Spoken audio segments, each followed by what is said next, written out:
College की एक लड़की को पहली बार प्यार हुआ, लेकिन अनचाही प्रेगनेंसी की वजह से उसके बॉयफ्रेंड ने उसे बेरहमी से छोड़ दिया और उसके पिता ने परिवार की इज्जत बचाने के लिए उसकी शादी एक गांव के गरीब लड़के से तय कर दी। जब वो पहली बार मिले तो लड़का उस लड़की की खूबसूरती देखकर हैरान रह गया। वो इतना नर्वस था कि ठीक से सांस भी नहीं ले पा रहा था और ना ही उससे आंखें मिला पा रहा था। यहाँ तक कि पानी देते समय भी उसके हाथ लगातार कांप रहे थे। लेकिन लड़की को सिर्फ एक ही बात की परवाह थी, क्या तुम्हें लगता है कि तुम इस बच्चे से प्यार कर पाओगे? हाँ, मैं करूंगा। क्या तुम्हें मुझसे कुछ पूछना है? इस तरह दोनों सुबह मिले और दोपहर तक उन्होंने शादी कर ली। लेकिन बहुत ज्यादा नर्वस होने की वजह से वो शादी की अंगूठी लाना ही भूल गया। पर लड़की को इससे कोई फर्क नहीं पड़ा, क्योंकि ये साधारण सी शादी उसके लिए सिर्फ अपने पिता को खुश करने और अपने होने वाले बच्चे को एक नाम देने का तरीका थी। लिविया को लगा था कि ये जगह थोड़ी पिछड़ी हुई होगी, लेकिन उसने सपने में भी नहीं सोचा था कि यहाँ मीलों तक कोई इंसान नहीं दिखेगा। बचपन से ही सुख सुविधाओं में पली भरी लिविया के लिए इसे अपनाना बहुत मुश्किल था। लेकिन लिविया को ये कभी पता नहीं था कि यही छोटी सी सुनसान जगह और वो आदमी जिसे वो पसंद नहीं करती, उसकी पूरी जिंदगी बदलने वाले हैं। पहली बार घर में कदम रखते ही लिविया हैरान रह गई। उसे उम्मीद नहीं थी कि एक सीधा साधा गांव का आदमी घर को इतना साफ और व्यवस्थित रख सकता है।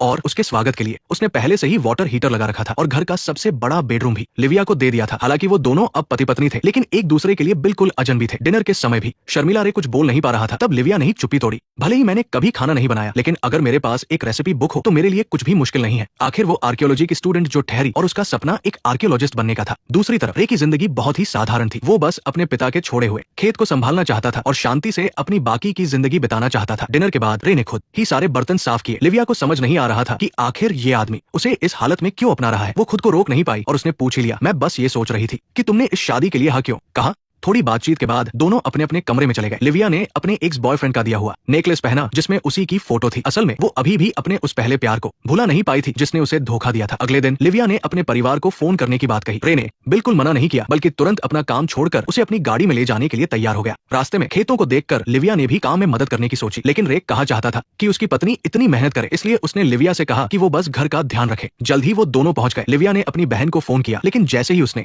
बहन की आवाज सुनी वो बहुत उदास हो गई। उसने वहाँ की हर चीज की शिकायत की। भले ही रे उसका बहुत ख्याल रखता था, लेकिन ऐशो आराम में पली भरी लिविया के लिए गांव की सादी जिंदगी बिताना मुश्किल था। फिर उसने अपनी बहन से अपने एक्स बॉयफ्रेंड के बारे में पूछा, लेकिन उसे कुछ पता नहीं चला। उसी दौरान रे लाइब्रेरी गया और उसने बहुत सोच समझकर दो किताबें चुनी। एक लिविया के लिए रेसिपी बुक थी और दूसरी प्रेगनेंसी केयर के बारे में। और जब उसने खिड़की से अपनी पत्नी को देखा तो उसने एक और किताब खरीदने का मन बनाया जो कि आर्कियोलॉजी के बारे में थी। घर लौटने के बाद लिविया ने खाना बनाना सीखना शुरू कर दिया। उसे इतने ध्यान से काम करते देख रे उससे अपनी नजरें नहीं हटा पा रहा था। उसका मन कर रहा था कि वो जाकर उसे गले लगा ले, लेकिन उसे डर था कि कहीं वो लिविया को अनकंफर्टेबल न कर दे, इसलिए उसने अपने प्यार को दबा लिया। थोड़ी ही देर में गर्मागर्म ऑमलेट तैयार हो गया। वो दिखने में तो बहुत टेस्टी लग रहा था, लेकिन उसका स्वाद एकदम बेकार था। बाद में लिविया को कहीं आने जाने में दिक्कत न हो, इसलिए रे ने उसे कार चलाना सिखाना शुरू किया और समझदार लिविया ने बहुत ही जल्दी इसे सीख लिया। यहाँ आने के बाद ये उसकी पहली खुशी थी। लेकिन कार चलाना सीखने के बाद से लिविया हमेशा परिवार को फोन करने के बहाने रे से छुपकर अपने एक्स बॉयफ्रेंड को चिट्ठियां भेजने लगी। हालांकि उसे कभी कोई जवाब नहीं मिला और वक्त बीतता गया। देखते ही देखते लिविया 4 महीने की प्रेग्नेंट हो गई। उसका पेट हर दिन बढ़ रहा था और लिविया की चिंता भी। उसे डर था कि लोग क्या कहेंगे और उन झूठी बातों का रे पर क्या असर पड़ेगा। मुझे परवाह नहीं है कि लोग क्या सोचते हैं, लोग जो कहना चाहें कहें। और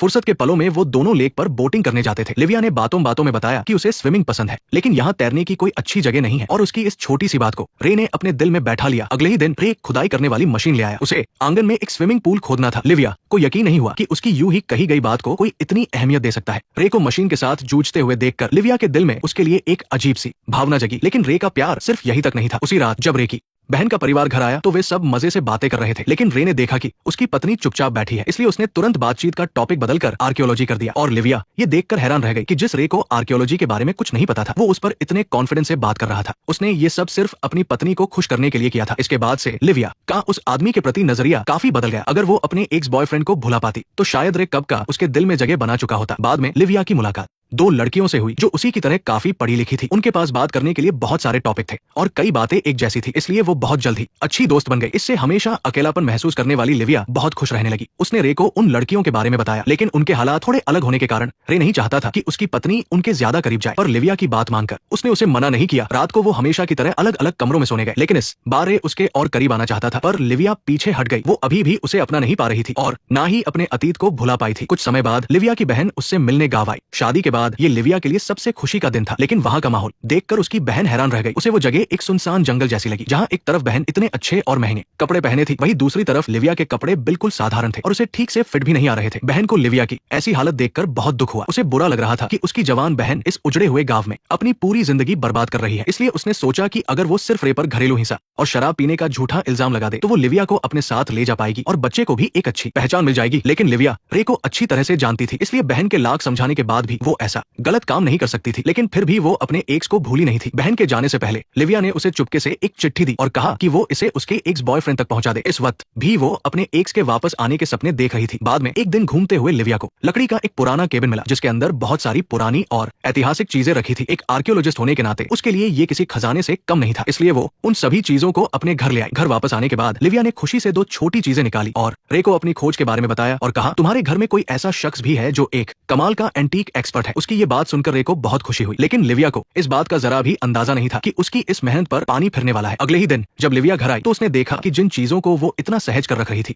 लिविया बहुत घबरा गई और उसने गुस्से में रे को खूब खरी खोटी सुनाई। लेकिन रे को पता ही नहीं था कि ये कबाड़ लिविया के लिए इतना जरूरी था। लिविया तुरंत दौड़ कर गई और उन चीजों को बचाने की कोशिश करने लगी, लेकिन तब तक बहुत देर हो चुकी थी। वो सारी चीजें आग में जलकर खाक हो चुकी थी। रे को अपनी गलती का एहसास हुआ और उसने अपनी पत्नी से माफी मांगी, लेकिन लिविया का गुस्सा अभी भी शांत नहीं हुआ था। उसने उसकी तरफ कोई ध्यान नहीं दिया। अगले दिन रे ने एक चिट्ठी छोड़ी जिसमें उसने लिविया को बताया कि अगर तुम्हें उस तरह का कबाड़ इतना पसंद है तो हमारे तहखाने में ऐसी और भी कई चीजें रखी है, बस वहाँ जाते समय थोड़ा ध्यान रखना क्योंकि वहाँ बहुत धूल होगी। जब लिविया रे के बताए उस तहखाने में पहुंची तो वो उन पुरानी चीजों को देखकर दंग रह गई। उसे यकीन नहीं हुआ कि यहाँ पुरानी चीजें पहले से भी ज्यादा थी और आर्कियोलॉजी के हिसाब से उनकी अहमियत भी कहीं ज्यादा थी। इसके बाद से लिविया की उबाऊ जिंदगी में खुशी की एक लहर आ गई। वो हर दिन बिना थके उन पुरानी चीजों को साफ करती और कबाड़ को एक खूबसूरत रूप दे देती। जैसे जैसे दिन बीतते गए लिविया भी धीरे धीरे यहाँ की जिंदगी में ढलने लगी। अब उसे यहाँ की साधारण सी जिंदगी से कोई दिक्कत नहीं थी। वो एक अच्छी पत्नी की तरह पहले से ही मजेदार डिनर बनाकर रे का इंतजार करने लगी और घर के आंगन को भी बहुत अच्छे से संभालने लगी। अब उनकी जिंदगी भी बेहतर होती जा रही थी और अपनी पत्नी की सहूलियत के लिए ताकि वो अपने परिवार से बात कर सके, रे ने घर पर एक टेलीफोन लगवा दिया। अब उसे फोन करने के लिए दूर शहर में कार चलाकर जाने की कोई जरूरत नहीं थी। लिविया ये देखकर बहुत खुश हुई। सब कुछ इतना सादा और खुशी से बीत रहा था कि लगा जिंदगी ऐसे ही आराम से गुजर जाएगी। लेकिन एक दिन जब रे घर लौटा तो उसके हाथ में एक चिट्ठी थी और ये चिट्ठी थी